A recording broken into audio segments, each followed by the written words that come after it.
good afternoon. Welcome back to part 2 of the Dublin Racing Festival preview, where we look at the action on Sunday, and we've got some great races as well. The Saturday looks good and the Sunday might just be even better. Starting off in the Ladbrokes Novice Chase, where we see Galopin Des Champs trying to extend his unbeaten run over fences to 2 out of 2, and his debut over fences was probably the most impressive Novice Chase debut I've seen in a very long time. He jumped so well, he's got that engine, we know that from winning the Martin Pipe last year at Cheltenham and then backing it up over 3 miles in Grade 1 Novice company. Coming into this season, he was one of the horses I was most excited to see, and I personally put bets on him for the RSA at around 6 to 1. He's much shorter for that now, but the question mark is, would he go for that? Weeby Walsh was saying how he might drop back to the Turners if he's electric here, and for me I think 3 miles would suit him, but he has to pass this test first, and I think it will be a decent test for this horse. He's like 1 to 2 in the betting, but maybe that might just be a bit short, because if you look at Fury Road, Capodanno, they're all decent horses which definitely do set a good standard, and Galopin Des Champs will have to keep on improving to be beating these horses, and he might have his jumping put to the test, which in the long run might suit this horse, because last time he was allowed to make all and didn't see another rival, to be honest. I think there'll be a lot of decent horses pushing him for maybe the first 2/3 of the race, but I think his class will prevail in the end. But nevertheless, it is a race to look forward to. Moving on to the Dublin Chase, and for me this is probably one of the most disappointing races. We've got Chacun Pour Soi, who's odds on, and he flopped in at Tingle Creek last time. That was a very bad performance, and he's probably way too short in the betting at 5 to 6 to win this, but I think that shows the strength of this year's renewal. It's not great. Grenadine is 3 to 1, who won the Tingle Creek, battered Chacun Pour Soi, who was disappointing, and was 10 lengths behind Shishkin in the Desert Orchid. Now after that run you'd think beating 10 lengths probably a disappointment, but Shishkin is a machine for sure, so maybe getting within 10 lengths of this horse might just be very good for me, you never know. And if this horse does turn up, I think he might run better than the market suggests, because he will run his race and he's improving all the time. He was only looking a few years back that he won a handicap off a mark of 130, and now he's progressed into a dual Grade 1 winner, and you think he might have another couple of Grade 1s in him if Paul Nicholls can find the right opportunity for this horse.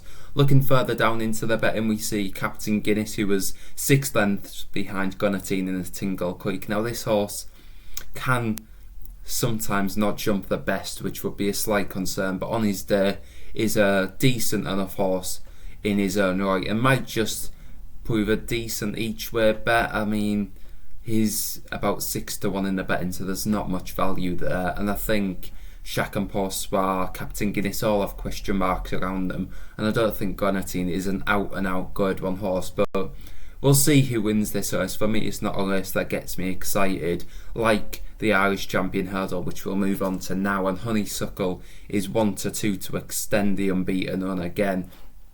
This horse has been faultless this season and drops down in trip to 2 miles after she was very impressive in the Hatton's Grace, beat Ronald Punt by 8 lengths and didn't really have to be asked so much to do so, but she could face some very tough competition in the form of Appreciator, who was a brilliant novice hurdler and is sticking over hurdles. There was talk about him going over fences for the Arkle, but I think injury set him back and they've decided to stay over hurdles, and whether he runs in this I probably doubt it, because racing against a 100% fit Honeysuckle, who's already been very impressive this season on a comeback from a long break, might just be a step too far for Appreciator. But looking further along down the season, I think Appreciator could give Honeysuckle a decent enough race over a 2 mile hurdle trip.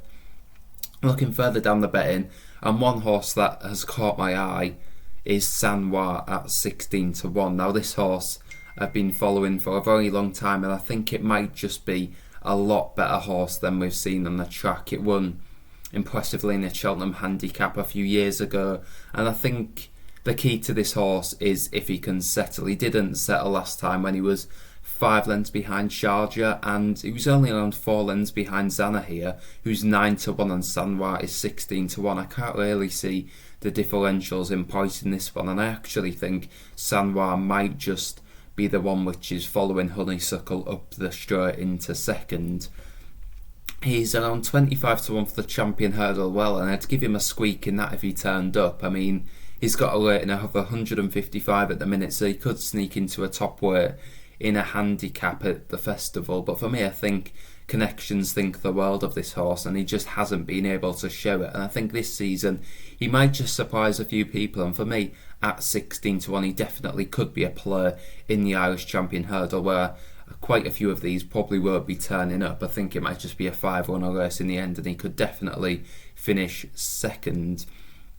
And the final race we're going to preview is the Novice Hurdle, which sees Sir Gerhard trying to make it 2 from 2 over hurdles, and his hurdling debut was very impressive. He didn't have to do a lot, Paul Townend, but the horse won nicely enough in the end. And I think if you go back to its early career, it beat Manila Drama in a point-to-point, so it's got that solid form from the first time it's been out on a track. Manila Drama's rated towards 150 now, and there is a big question mark over whether it needs to step up in trip. So from the point-to-point background, you'd think that stepping up in trip would suit this horse, but for me, I think he's definitely a 2-miler for the time being, and after all, he did win the Champion Bumper, so the natural progression is to run in a Champion Hurdle, and this horse could be a very good stepping stone for this horse. He's got some good competition in my mate Mozzie, who has been very impressive. Unlucky to be beaten last time in a photo finish, but I think this horse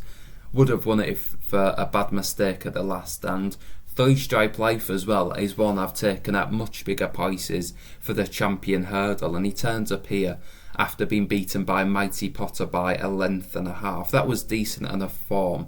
I think a strong pace really would dragging out stamina would see this horse produce his best performance, and he might just get a stronger pace here than he did last time, which would see him winning quite a big race at 9-2 in my opinion. I think he's definitely a horse that's gone under the radar after finishing close enough in the Champion Bumper last year, and I think he might be a player over hurdles later on in the season, and even this weekend I think he could push Sir Gerhard all the way and maybe even upset him. So for me, Galopin de Champs would be the most exciting horse to see on Saturday, and we've got a very good Dublin Racing Festival here, but I want to know who your nap is of the festival and on the Sunday. For me, I think Honeysuckle won't be beaten, I think Galopin de Champs won't be beaten, but do you have anything at a bigger price that would be nappable for you? Let me know in the comments down below.